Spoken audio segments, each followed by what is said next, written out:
కొత్తపల్లి కొత్త రుచులకు స్వాగతం. కేస్ గసాలు కొబ్బరి ముద్ద. నాన్ వెజ్ వంటకాల తయారీలో గసాలు కొబ్బరి ముద్దది ఒక ప్రత్యేక పాత్ర.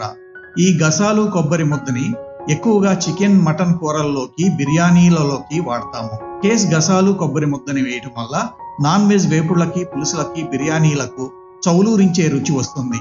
ఇందుకు కావలసినవి: గసాలు 100 గ్రాములు, కొబ్బరి 250 గ్రాములు. ముందుగా కొబ్బరి ముక్కల్ని చిన్న ముక్కలుగా కట్ చేసుకోవాలి.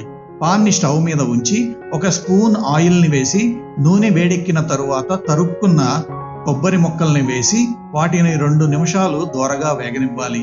తరువాత గసాలు వేసి కేవలం 1/2 నిమిషం పాటు మాత్రమే వేయించి స్టవ్ని కట్టివేయాలి. చల్లారిన తరువాత వీటిని మిక్సీ జార్లోకి తీసుకొని అవి నలిగేంత వరకు కొద్ది కొద్దిగా నీటిని కలుపుతూ మెత్తగా గ్రైండ్ చేసుకుని వాడుకోవాలి. ఈ గసాలు కొబ్బరి ముద్దని 2-3 నెలల పాటు నిల్వ చేసుకోవాలంటే మూత ఉన్న ప్లాస్టిక్ బాక్స్లో తీసుకొని ఫ్రిడ్జ్లో డీప్లో ఉంచాల్సి ఉంటుంది. మా ఈ వీడియో కనుక మీకు నచ్చినట్లయితే మరిన్ని రుచికరమైన వంటకాల కోసం మా ఛానల్కు సబ్స్క్రైబ్ చేయండి. సబ్స్క్రైబ్ బటన్ ప్రక్కనే ఉన్న బెల్ బటన్ని యాక్టివేట్ చేయండి. అంతేకాకుండా ఈ వీడియోకి లైక్ కొట్టి మీకు తెలిసిన వారికి ఈ వీడియోని షేర్ చేయండి.